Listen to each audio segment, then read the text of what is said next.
In this video, we're sharing step-by-step instructions on how to pack your personal item that will help you travel more efficiently. But first, what is a personal item? It's the bag you slide beneath the seat in front of you on a flight and holds your essentials within reach. For the minimalist traveler, it's entirely possible to use this as your sole piece of luggage. And I'll tell you exactly how I get a week's worth of clothing into a bag tucked beneath my feet. Let's get into it. Picking the right bag can save you $100 at the gate. Airlines are cracking down on bag sizes, and you'll get stuck with a hefty gate check fee if yours is too big. So when you're searching for a new personal item for an upcoming flight, verify your airline size requirements before you buy. If you have no immediate travel plans, stick with the size of the airline you fly with the most. Or choose a bag that meets the standards of strict budget airlines like Ryanair, and you'll be set for any carrier. If your bag is bigger than the airline allows, you can always underpack a bit, which will make it easier to compress the bag into the sizer that they use at the gate. Generally, depth is easier to manage because you can squish it down, but that doesn't really work with width and height since a frame sheet limits flexibility. Though our packing tips work for any bag, we're using the 15-inch Fjallraven Kanken throughout this video. It meets the criteria for even the most stingy airlines like Ryanair and has a few features we specifically look for in a personal item. First, the boxy design makes it easy to fill every corner with gear. Second, the clamshell opening and dual zippers make it easy to get to your gear mid-flight. Third, the shoulder straps buckle down so they don't get tangled under the seat. Last, it's spacious enough to hold a few days of clothing, meaning you can travel with just this bag. However, your personal item needs to play well with the rest of your gear. If I'm wearing a travel backpack, I opt for a sling to stay hands-free. If I'm pulling a roller, I'll choose a day pack with a luggage pass-through to give my shoulders a break. I also just recently took a flight with a 45-liter travel backpack and a small personal item backpack, and I did that like kangaroo carry thing. Didn't look great, but kind of offset the balance of the heavy backpack, so I'm not really complaining. Before you pack, you'll need to create a packing list. The key is to be realistic about what you'll use. If it's a short flight, leave behind luxuries you won't use at your destination, like a Nintendo Switch. Most aircrafts offer built-in entertainment, but if you want to be safe, you can verify the seat features by looking up the exact aircraft model listed on your flight itinerary. I also like to download games and shows to my phone before takeoff, just in case my screen is broken. From there, decide what goes into your personal item versus your carry-on or checked bag. This will be anything you want access to during the flight, like lip balm, gum, headphones, and a charging setup. I also put my travel documents here so they're easy to find when I hit security. I'm the type of person who has to check for my passport like 100 times because I'm afraid of losing it while I'm traveling, so I always make sure that it's easy to find. That way I'm not digging through my backpack to neurotically check for something that I know is there. Basically, put anything here that you can't go without if a checked bag goes missing, like medication. If it's a long flight, bring toiletries so you can freshen up on a layover, whether that's just a toothbrush or a full skincare routine. I recently went to Tanzania and I was traveling for 30 hours, so I also set aside a full change of clothes. Despite being on a few really long flights and travel days, that was the first time I had done that, and it was an absolute game changer. The final step is to lay everything out on a flat, empty surface like a bed or a table. You'll get a bird's eye view of everything you're packing and can organize it better. There are 3 different types of packing styles: context, type, and category. I have everything laid out that's going to be going into my personal item bag, and right now it's grouped by context. That means however you're going to be using these items is how you put them together. For instance, over here I have a pile of my extra layers in case it gets cold on the plane. I have an outfit for each day of the trip depending on what I'm going to be doing that day. I have all of my tech grouped together based off what I'm going to be doing with it, whether it's entertainment, all my toiletries together, and then the charging abilities for the tech that I have as well, and then a little journal over here with the pen that I'm going to use to journal. Next is type, which is separating it by the function of each individual item. So in this case, I would put all of the socks together. I would put all of the undergarments together. I would put all of the t-shirts together, the long sleeves together. We've got pants, and we've got our shorts over here as well, and then the jacket. So you have all of the clothing grouped in individual piles, which gives you an ability to look at what you have and maybe make cuts from there, what you have too many of, that type of thing. In addition, you're going to be grouping together all of your headphones, maybe all of your tech entertainment there. You're going to be grouping together all of your cables, all of your chargers. Maybe you're bringing multiple pens, that type of thing. So you're going to want to make sure you group like your toiletry bottles together.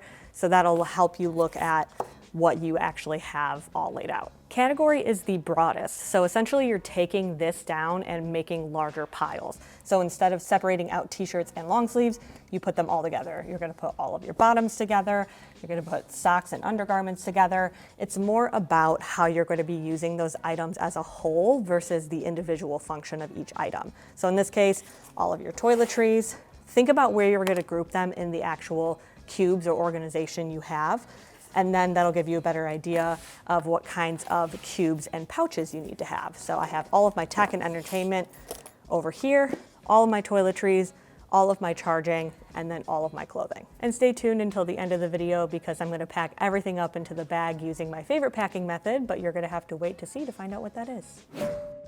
After all, airplane seats aren't exactly roomy, and trying to find a small dongle in a dark bag in a dim airplane cabin is a nightmare. After hundreds of flights, we found that pouches and cubes are the best way to avoid rummaging through your bag in the limited seat space. Let's take those piles you just made and get them into the right spot. First, clothing. Roll each item as small as possible and slide it into a packing cube. There are a ton of different types, but we like compression cubes because they help you fit more into a bag, which is key when you're already tight on space. If you're traveling personal item only, you'll have more clothing to work with. If not, you may only need one small cube for a change of clothes. We recommend keeping a packable jacket separate though, since it can double as an emergency blanket or a pillow. Next, grab a tech pouch to consolidate your cables, electronics, and dongles. You can always use your backpack's admin panel if it has one, but I like keeping all of my tech in a pouch so I can stick it in the seat back pocket in front of me. That way, when I'm mid-flight and I want to grab my charger or my AirPods or something, they're really easily within reach. Go for a pouch with a bright liner so you get better visibility in a dark cabin. Last is your toiletry bag. If you have pre-check and don't need to separate your liquids, just bring a rolled up Ziploc in case you're asked to take them out. Otherwise, you can stick everything in one bag. Keep your toothbrush handy or set it aside if you want to freshen up. You can put it with everything else that doesn't require a pouch, like your wallet, a book, or lip balm. Now, let's load this thing up. Top-loading bags are simple because you just layer your gear inside. But anything at the bottom will be nearly impossible to access at your seat without taking everything out. Meanwhile, clamshells give you the widest look at what's inside, but you can't exactly open a clamshell bag without severely invading your neighbor's space. The way your bag opens dictates how you pack it. That means you need to plan ahead. The rule of thumb is to pack in order of importance. Put essentials like entertainment, charging cables, and an extra layer just past the zippered opening, whether that's on the top or at the side. Things you won't need until the hotel, like clothes, can go at the bottom. And don't forget to utilize built-in pockets like water bottle sleeves or an admin panel. I sometimes even stick flat items like a Kindle inside a laptop compartment if I'm not traveling with a bigger device. Now that everything has a designated home, let's see how the whole setup works.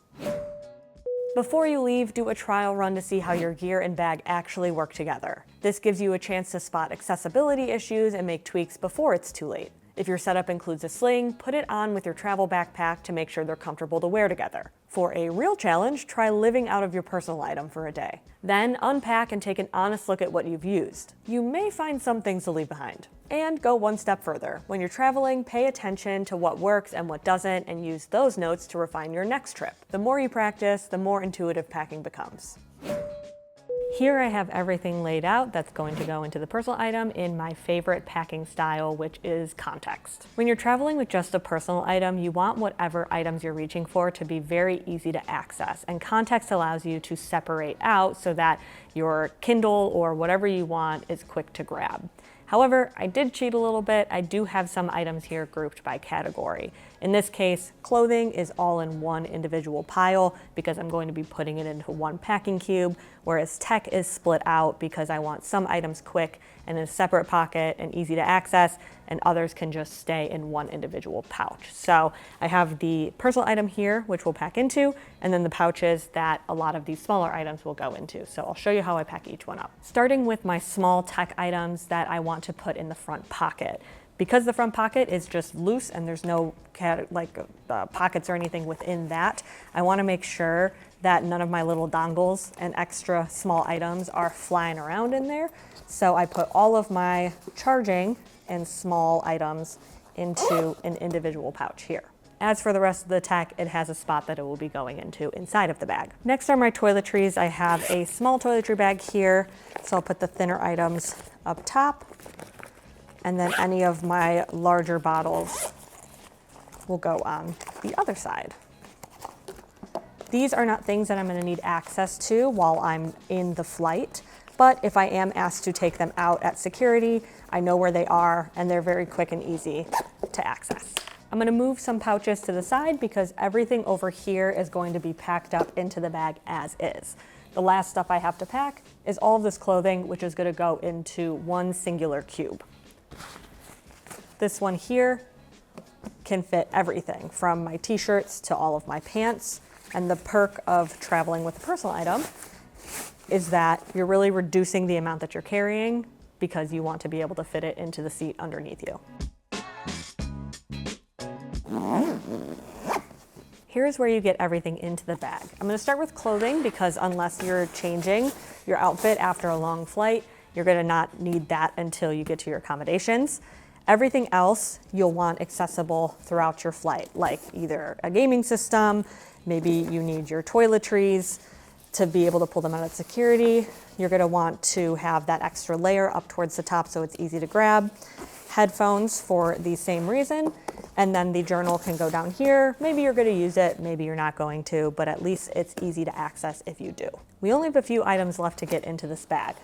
So you close it up, and you're gonna make use back here of the laptop compartment for those smaller devices. Next up, we have the front pocket. This is where you're gonna put that tech pouch that I filled earlier. It's flexible, so it fits really nicely in there. And then any other item I'm gonna want quick access to during the flight, which would be this pen, just in case I want a journal, my phone, and some chapstick. You can always add more or less pouches depending on what type of gear you have, how big it is, and how much you want to segment your organization. But what's nice about this bag is it's pretty much free to pack as you please. So those are some of our best tips for packing a personal item bag. Let us know in the comments below which packing style is your favorite, and we'll see you in the next video.